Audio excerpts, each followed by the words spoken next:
ഒരു നുള്ളു കാക്കപ്പൂ കടം തരുമോ, ഒരു കൂനത്തുമ്പപ്പൂ പകരം തരാ.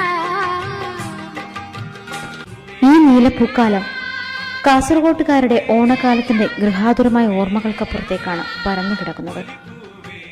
കർക്കിടകത്തിന്റെ ഇടർച്ചയിൽ നിന്ന് ചിങ്ങവെയിലിന്റെ മഴവിൽ നിറങ്ങൾ കൊണ്ട് പൂക്കളൊരുക്കുന്ന കുഞ്ഞു മനസ്സുകൾ നിറയുന്ന കാഴ്ചയാണിത്. സ്വപ്നത്തെ ഉത്സവമാക്കി നീലപ്പരവതാനി പോലെ വിടർന്നു നിൽക്കുന്ന കാക്കപ്പൂവുകൾ അതിർത്തിക്കപ്പുറത്ത് കൃഷ്ണപ്പൂവാണ്. ഈ പൂക്കൾക്കൊപ്പം അന്യന്റെ ശബ്ദത്തെ സംഗീതം പോലെ നിർവചിക്കുന്ന ഓണക്കാലത്തിന് കന്നഡച്ചുവ കൂടി ഇടകലർന്നു പോകുന്നു. വെള്ളൂരിലെ ഏകാധ്യാപക വിദ്യാലയത്തിന്റെ പരിസരത്താണ് കാക്കപ്പൂവുകൾ വിരിഞ്ഞത്.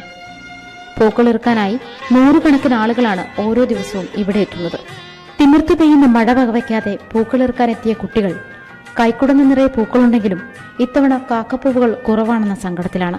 എല്ലാവരും ഒന്ന് പൂക്കൾ പറിച്ചിട്ട് വീട്ടിൽ കൊണ്ടുപോയി പൂക്കളിട്ട് 10 ദിവസം പൂക്കളിടാറുണ്ട്. ഇത്തവണ കുറച്ച് കുറവാണ്. എല്ലാ കാലത്തും കുറച്ചുണ്ടായിരുന്നു, ഇക്കാലം കുറവാണ്. കിളികളും പൂക്കളും പുഴകളും പങ്കാളികളാകുന്ന ഓണക്കാലം. ഇരുട്ടുവീണ നടപ്പാതകളിൽ ദീപ്തമായ വിളക്കുമരങ്ങൾ ഇനിയും ബാക്കിയുണ്ടെന്ന് ഈ നീലവെളിച്ചം നമ്മോട് പറഞ്ഞു.